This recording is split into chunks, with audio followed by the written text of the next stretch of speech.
ഇതെന്താണെന്ന് മനസ്സിലായോ ചന്ദ്രബോസ് അവർക്ക്? എന്റെ പുതിയ പ്രോജക്റ്റിനുള്ള സോയിൽ ടെസ്റ്റിംഗ് റിപ്പോർട്ടാണ്.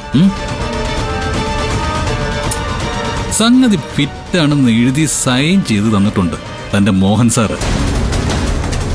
ആ റിപ്പോർട്ട് നീ വാങ്ങിച്ചെടുത്തു അല്ലേ? അത് പിന്നെ അങ്ങനെയാണല്ലോ.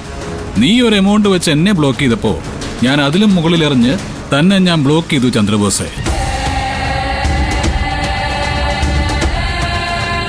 പണം കാണുമ്പോ കണ്ണു മഞ്ഞളിക്കുന്ന മോഹൻദാസ്മാരുടെ കണ്ണ് എപ്പോഴും മഞ്ഞളിച്ചുകൊണ്ടേയിരിക്കും.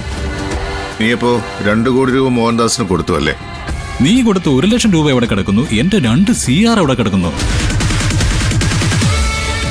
വലിച്ചെറിഞ്ഞു കൊടുത്തു സാറിന്റെ മുഖത്തേക്ക്. വലിച്ചെറിഞ്ഞു കൊടുത്തു, അതും നീ.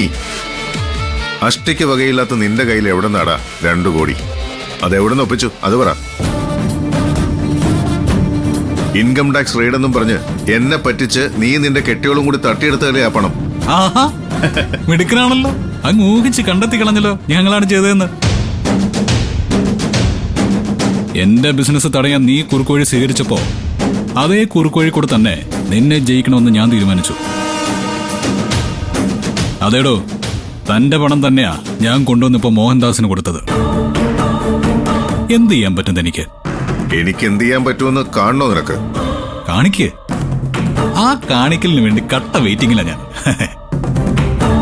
ഇൻകം ടാക്സ് റെയ്ഡ് എന്ന് കേട്ട ഉടനെ പണവും സ്വർണവും എല്ലാം ചാക്കിൽ വാരി കെട്ടി ഗോഡൌണിലേക്ക് കടത്താൻ ശ്രമിച്ചതല്ലേ താൻ?